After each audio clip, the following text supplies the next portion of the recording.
అందరికి జై శ్రీ గణేష్. జై శ్రీరామ్ ఫైనల్ వచ్చేసి మనం దూల్పేట ఉన్నాం. వన్ ఆఫ్ ఫేమస్ షర్ట్ సంగీత ఆర్ట్స్లో ఉన్నాం. సో అన్న పేరు వచ్చేసి మనకి ఆకాష్ అన్న. ఫోన్ నెంబర్ వచ్చి నేను స్క్రీన్ పైన ఇస్తా. సో అన్న రామ్ రామ్ అన్న. జై శ్రీరామ్ అన్న. అన్న మనకి ఫస్ట్ మॉडल చూపించండి అన్న.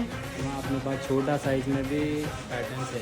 बोले तो कितने फीट का है ना, छोटे बोले तो? बैकड्रॉप विदाउट बैकड्रॉप का बोले तो अपने को 8 फीट होता. ओके. 8 से 9 फीट. अगर बैकड्रॉप के साथ में वही 11 फीट तक जाता लाना. स्केच చూపించండి అన్న. स्केच देखो अभी ये फर्स्ट मूर्ति बना सो है ये वाला ही छोटे में छोटे में 8 फीट में बहुत शानदार में. సో గైస్ చూస్తారు కదా మనకి స్కెచ్ ఇలా ఉందంటే మనకి ఈ మొత్తం ఫినిషింగ్ అయిన తర్వాత మన బొజ్జగన్పై ఎలా ఉంటుందో చూడండి. మనకి హైట్ వచ్చేసి మనకి మించుమించు ఒక 8 ఫీట్ ఉంటుంది. కింద మనకి వెల్త్ వచ్చేసి ఒక 4 ఫీట్ ఉంటుంది. మనకి ఇష్టం వచ్చిన పంచ కూడా వేసారంట అండ్ కలర్ కూడా వేసారంట. సో మనకి పూలదండ కూడా ఈజీగా వేసుకునేటట్టు ఉంది. బ్యాక్గ్రౌండ్తో వచ్చేసి మనకి 12 to 13 ఫీట్ అవుతుంది. సో అన్న నంబర్ వచ్చేసి మీ స్క్రీన్ పైన ఇస్తాను. ఇంకో వీడియోలో కలుసుకుందాం. అందరికీ జై శ్రీ గణేష, జై శ్రీరామ్.